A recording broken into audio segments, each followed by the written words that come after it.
E vamos continuar falando de economia. Eu converso agora com o economista-chefe do PicPay, o Marco Caruso. Boa tarde, Marco. Seja bem-vindo aqui mais uma vez ao Mercado e Companhia. Obrigado, Priscila. Boa tarde para você e para a turma que está ouvindo a gente.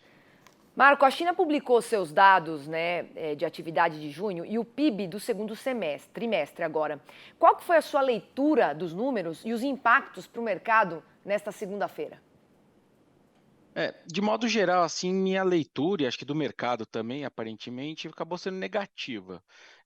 Assim, primeiro, né, o PIB lá da China no segundo tri cresceu 6,3%, que é um bom número per se, né? Mostra até uma certa recuperação frente ao primeiro trimestre, só que ele ficou abaixo do que o pessoal estava estimando, que era 7,1%, então aí já tem uma surpresa.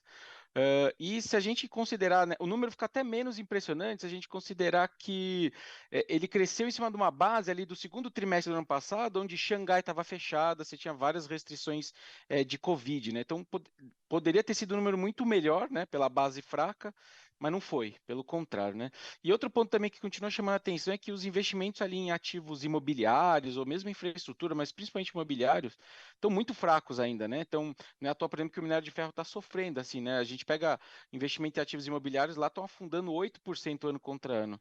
Então, assim, mercado imobiliário continua puxando para baixo, é uma China, então, resumo da ópera, né? Que se recupera pós-Covid, mas não na velocidade que se imaginava antes, e com alguns setores que ficam puxando esse número final para baixo. Então, acho que no fim do dia a gente tem que se acostumar com uma China diferente do passado, né? Uma China que está querendo se preocupar mais com o qualitativo do que com o quantitativo do número, e que não vai sair fazendo estímulo à torto e à direito como no passado para crescer mais rápido, né? Então a implicação acaba sendo, olha, você tem que contar menos com aquele seu grande parceiro comercial que, enfim, quer crescer com uma qualidade um pouco melhor, né? E apesar desses dados chineses, o que a gente tem visto, Marco, é um maior apetite dos investidores por ativos de risco e o Brasil tem aí surfado nessa onda. O que está por trás desse bom humor? Pois é, vocês mostraram ali agora, por exemplo, o câmbio, né, na semana passada caindo mais, sei lá, 1,5%, mais ou menos. A bolsa nem tanto, mas enfim, qual que é a grande história lá de fora que está positiva, né?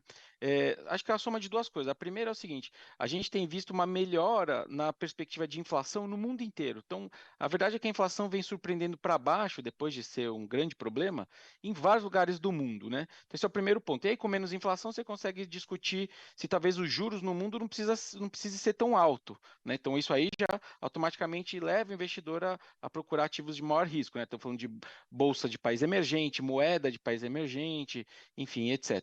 Ao mesmo tempo, você pega principalmente para Estados Unidos, não é tão verdade para a Europa, não é tão verdade para a China, mas você vê os Estados Unidos tem vindo com dados de atividade bons, né? Positivos aí, então toda aquela discussão de vai vir recessão, não vai vir, está sendo postergada. Então você tem menos inflação, que te desenha menos juros, e um PIB bem saudável. Então a soma dessas duas coisas acaba sendo bem positiva para apetite a risco. E aí o Brasil entra como um queridinho, porque aqui a gente tem revisado o PIB para cima, a gente pode ser um dos primeiros países a cortar juros, né? É uma discussão que está viva aí. Nossa inflação cedeu bem, e querendo ou não, aos trancos e barrancos, a gente foi arrumando uma reforma aqui, outra ali, né? Mostrou um arcabouço fiscal, andou um pouco da tributária, então a gente consegue surfar. Eu não sei quanto tempo vai durar essa lua de mel no mundo todo e com o Brasil em geral, mas a verdade é que o que tem prevalecido é sim uma visão mais positiva de mercados em cima dessas questões macros que eu citei. Aproveitar enquanto dura, Marco? Agora, Isso. hoje pela manhã, o Banco Central divulgou dados de atividade de maio que vieram bem abaixo das expectativas aí dos economistas. Como é que isso afeta a sua visão do PIB para este ano? Pois é, vocês mostraram ali, né, que o Boletim Focus está revisando ainda o PIB para cima, mas o dado mais recente que a gente teve, né, referente a maio, foi uma baita surpresa negativa para baixo. Esse número não é dos melhores para prever PIB, né, esse IBCBR, né, que é esse indicador do BC, mas enfim, essa queda de 2% que vem mais, né, super forte para baixo, conversa, de certa forma, com a discussão que a gente tem tido bastante aqui dentro, né?